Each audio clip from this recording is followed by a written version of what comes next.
pertinence wala de manque de concentration lan lañ mën a jàng ci loolu yëpp yow naka nga koy analyser déjà par rapport ak ce qui s'est passé est-ce que tu penses aujourd'hui que le gouvernement wala l'État du Sénégal est derrière tout ça. L'État du Sénégal am na ci une très grande part de responsabilité ci pëccëxoo bi nga xam ne moo am. Bonne part de responsabilité. ci dinaa si ñëw léegi. mais dama bëgg a wax Zator ne ko rek boo fekkente ne da nga nekk ci coalition. il faut donner du respect en même temps aux autres coalitions. le fait de dire que ne benn coalition moo fi am.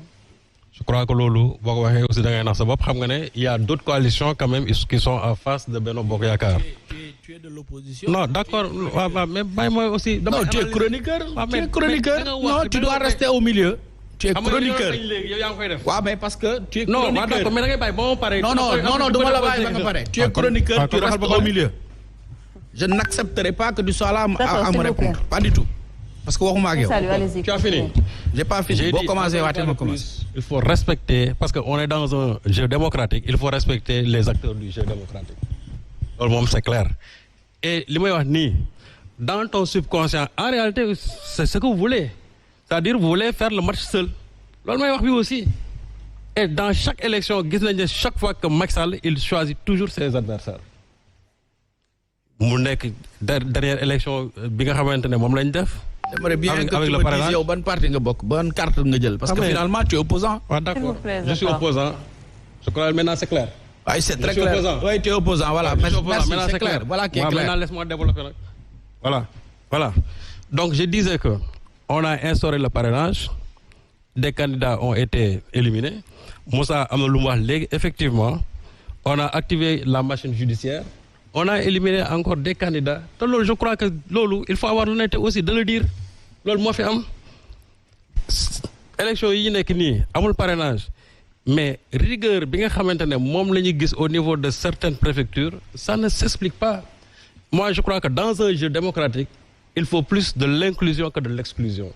Il y a de ces choses yoo xam ne quand même il faut avoir de la souplesse pour war ko mën a accepter. Mais ce qui s'est passé, je reviens sur le cas de ce qui s'est passé à Matam. Ce qui s'est passé à Matam c'est insolite. Et loolu tey ñi nga xam ne ñoom dañu seen liste dafa foreclose mais ci lan lañ ko teg. Un mandataire qui fuit et qui va dans le camp de quelqu'un qui se trouve dans la majorité présidentielle. Ñu fekk ko fa soupçonné de corruption. Ñu fekk waa ji avec les documents de l'opposition. Et on déclare la liste de cette opposition-là, la liste foreclose. Et le gars là ñu bàyyi ko muy plastronné comme ça. Et on dit qu'on est dans une démocratie. Non, c'est pas sérieux. Comme il faut qu'on respecte. Il faut qu'on respecte. J'ai dit les Sénégalais. Mais franchement.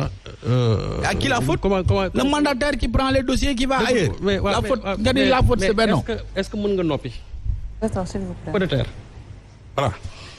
Donc, non, j'ai dit, est-ce que il faut s'il vous plaît. Ce débat-là ne continuera pas. S'il vous plaît. S'il vous plaît. Non, on va pas en arriver là, s'il vous plaît. Voilà. S'il vous plaît, on va pas en arriver là. Il faut qu'il s'atteigne. Sénégalais yi ñuy seetaan. Sénégalais yi ñuy seetaan. Oui, vraiment pour discuter correctement. D'accord. Du ma nangu Serigne Saliou du ma manquer de respect. Qu'est-ce que j'ai dit? Non, tu es insolent et incorrect. Très bien, je te le concède. Toi, tu n'es pas insolent. Voilà. Toi, tu es incorrect. S'il vous plaît, voilà. Serigne Saliou, Zator, on ne va pas entrer dans ces détails. Oui. Non, je comprends Serigne Saliou. D'accord, mais duñu dugg ci détail yooyu. S'il vous plaît, avec ta permission. S'il vous plaît. Moi, je te demande de me libérer parce que je ne vais pas me donner un spectacle avec libère-toi. Honnêtement. Libère-toi. Serigne Saliou, s'il vous plaît. ñi ñuy seetaan ils ont besoin quand même d'un débat boo xamante ne dañ koy teg ci yoon. Je vous en prie. S'il vous plaît. C'est un débat d'idées ku ko ñemee da ngay toog. Un point c'est tout. Voilà, c'est un débat d'idées ku ko ñemee da ngay toog. Waaw. Toi tu n'es pas minable. Toi tu n'es pas minable. Alors on s'excuse vraiment chers téléspectateurs par rapport ak désagrément bi jot a am. Xam naa on va juste marquer une petite pause avant de revenir sur le plateau, continuer le débat. Mais faut même pas marquer de pause.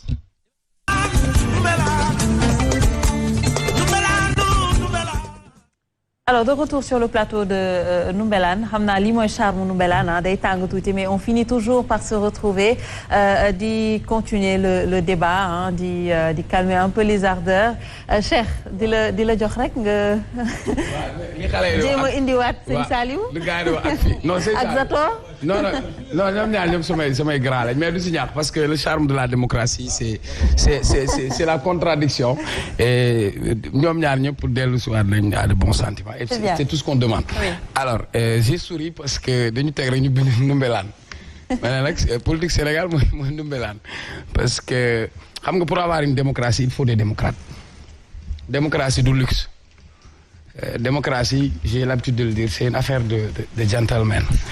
Tey l'administration territoriale elle organise elle a aussi l'obligation et le devoir d'encadrer et même d'assister et sur ce bëriwul lu mu koy def mais je cite en exemple le sous-préfet de Pikine Dagoudane Omar Sagna je l'ai vu à l'œuvre xam naa du ko sax yéeg parce que keroog si dépôt liste yi da nga koy gis mu ne la bu ma toppee rigueur trop dina bëri liste yu bëri day am jafe-jafe mais comme si gis dina la woo wax leen lii mooy day dem sax ci biti di wër nit yi yoon ni policier ne demal woo mandataire tel kaay defal nii dugalal nii mais xam nga tey ak expérience électorale dañuy changer parité day am yenn saa nga gis ñoo xam ni seen liste peut-être tegale nañ ay góor wala sote nañ benn jigéen mais loolu yëpp il faut que ki koy def mu am indulgence parce que moom mooy organiser le jeu démocratique c'est ça l'a dit démocratie soxlawul exclusion mais on a besoin d'un processus inclusif surtout que c'est une politique boo xam ni le citoyen il est au cœur il doit être au cœur on doit permettre à tous les citoyens de participer mais déjà on a mis beaucoup de filtres d'abord lu jëm ci wàllu caution yi am na ndaw ñu bëri ñu bëggoon bokk mais amuñu moyens yooyu sooy xool tey élection bi ñi am doole rek a dem mooy les grandes coalitions ku bëgg a bokk te obligé nga ranger wu ci benn coalition wala et cetera donc loolu bokk na si di fausser jeu bi mais li fausser jeu bi yëpp du tey parce que lii yëpp ci njëlbeen dès le processus dès le début la ñu am yu ñu raté ci ay processus d'abord ci lu parce que Sénégal c'est un pays quand même de dialogue ni suñu leex dañ leex ay Kéba Mbaye consensus et cetera mais man dama taxaw seetlu parce que cette fois-ci acte 3 bi ñu koy teg 2014 moi j'ai dit c'était une réforme purement politique ce qu'on voulait c'est tuer le poussin dans l'œuf on voulait tout simplement si Khalifa Sall avait perdu Grand Yoff du mën a jàll ñu dindi complètement liste ville cette fois-ci indiwaat nañ ko peut-être si tu n'es pas trop regardant sur les textes sur le code électoral amoo mise à jour bi boo moytu bi yow sax pour nga wut code électoral bi ñu defaraat sax jajafe la déjà beneen bi Karim Wade ci wàllu code électoral bi lañ jaar xam naa na fi jàll dina ci ñëw fii lañ gis administration bu toog à la place du juge pour dire que kii amul am sañ-sañ nekk électeur modifié sax nañ fi Sénégal gi code électoral pour yokk si benn baat électeur donc yooyu yëpp nag bi ma woo gisee léegi-léegi balaa ñuy dem Ndoumbelane dama jéeg-jéeg gis waa kër Adama Faye ñëw daa di sol seen tiset ñëw lu xew ñu ne ñu ñun dañu rejeté parce que nee nañ Macky Sall nee na moom fas bi mais ñoom nee nañ Adama Faye fas bi mu yor mooy fas buy naaw alburaax ba après ça m'a fait rigoler ma ne mais c'est-à-dire Ablaye Wade ñan ak ñan ñoo fi am ay zone bleue mais pour man am na de petits détails yoo xam ni waruñu ko accepter dans un jeu démocratique mais connaissant il faut ñu xam état d'esprit de Macky Sall c'est-à-dire yéen waa PDS yéen a ko joxoon ministre de l'intérieur yéen a ko joxoon muy gérer ay élection donc Macky lii Laurent Gbagbo doon wax on gagne ou on gagne c'est-à-dire Macky son problème pour moom une élection elle se gagne pas elle s'arrache donc il a ourdi son plan il a tout organisé sooy xool même sur les primo-votants nan la ñu tegee ay difficultés parce que booy boo amul extrait de naissance il faut nga am ko après nga dem ci police bi ñu ne la ngay wut carte d'identité ba pare ñu doog la enrôler loolu yëpp bokk na si loo xamante ni mënoon nañ toog tous les acteurs ñu toog waxtaanee ko mais malheureusement egguñu foofu xam nga nag lu nuyoo ca ndoxaan nga te réglé wuñ ko dana feeñ ca sëy ba maintenant beneen bi aussi nañu ko wax si élection yi bëri na ñoo xam ne ñu bëri comme il l'a dit par inexpérience wala maturité wala et cetera loolu yëpp man du ma ko juger parce que pour man li ma jàpp lenn moo fi am bul choisir say candidats c'est-à-dire on a vu dans la démarche politique qu'on a eu au Sénégal Boun Abdallah Dionne